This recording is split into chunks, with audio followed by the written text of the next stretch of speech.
படிச்சு படிச்சு போர் அடிக்குது. இந்த லீவ்ல இதே மாதிரி படிச்சுட்டுனா எப்படி? நம்ம டிஃப்ரெண்டாக எதாவது டைப் பண்ணலாம். பசிக்குதே, சரி நம்ம அம்மா கிட்ட போய் காசு கேட்கலாமா? இல்லையே, அம்மா காசும் தர மாட்டாங்க. பாட்டி கிட்ட கேட்கலாம். பாட்டி தான் நம்மளுக்கு காசு நிறைய தருவாங்க.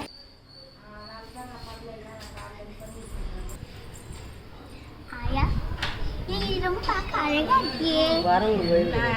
ஐஸ் வைக்கிறேன். அழகில்ல பாரு, காசெல்லாம் கேக்கு கடப்பணி. என்ன வாங்க போற போயிட்டு? இல்ல பசிக்குதுன்னா சாக்லேட் வாங்கி சாப்பிடலாம். சாக்லேட் வாங்காதுமா, வேற எதுனா வாங்கிக்கோமா. சரி ஐயா, தேங்க்யூ ஐயா, நீ ரொம்ப அழகா ஐயா. அப்பா ஆயிரத்தி எப்படியோ கேஞ்சி காசு வாங்கியாச்சுப்பா. நம்ம போய் எதுனா வாங்கி சாப்பிடலாம்.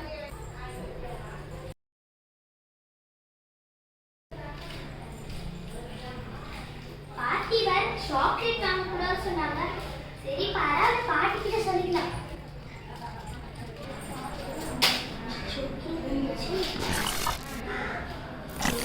ரொம்ப பழைய பெட்டியா இருக்கு. சரி ஓபன் பண்ணி பார்ப்போம்.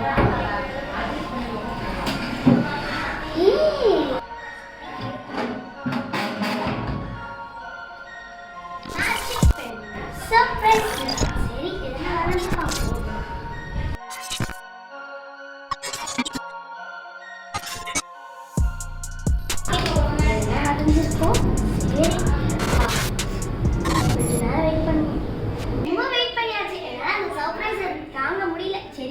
ஓபன் பண்ணி பார்க்கலாம்.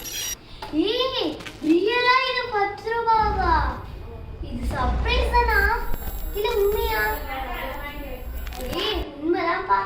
சரி நம்ம பாட்டி நம்மளுக்கு 10 rupees சாக்லேட் வாங்குறதுக்காக கொடுத்தாங்க. நம்ம ஏன் அவங்களுக்கு அது அந்த 10 rupees அப்படியே ரிட்டர்ன் கொடுக்கலாம்?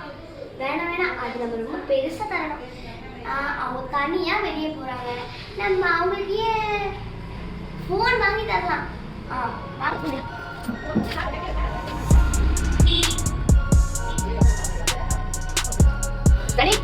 அப்பா வளர்ந்தாச்சு, நம்ம கொஞ்ச நேரம் கழிச்சு பார்க்கலாம். இப்ப நம்ம எடுத்து பார்க்கலாம்.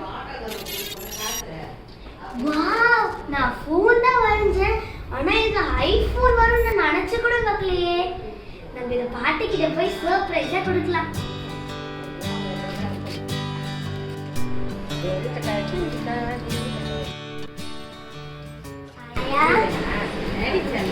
ஆயா, நீ எனக்கு 10 rupees கொடுத்தல, அதை நான் சாக்லேட் வாங்கிட்டேன்.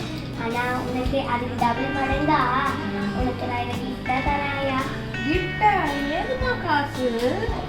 இல்ல, அதெல்லாம் ஒரு ஸ்டோரி, அப்புறமேட்டு நான் சொல்லிடுறேன். நீ வேற வெளியெல்லாம் போறியா, நீ என்ன பண்றன்னு சொல்லிட்டு எங்களுக்கும் தெரியல. அதனால அதுல போன் போனு நீ எனக்கு ஒரு கிஃப்ட் தான்டா. எனக்கு எதுக்குடா போன ஒரு கிஃப்ட்?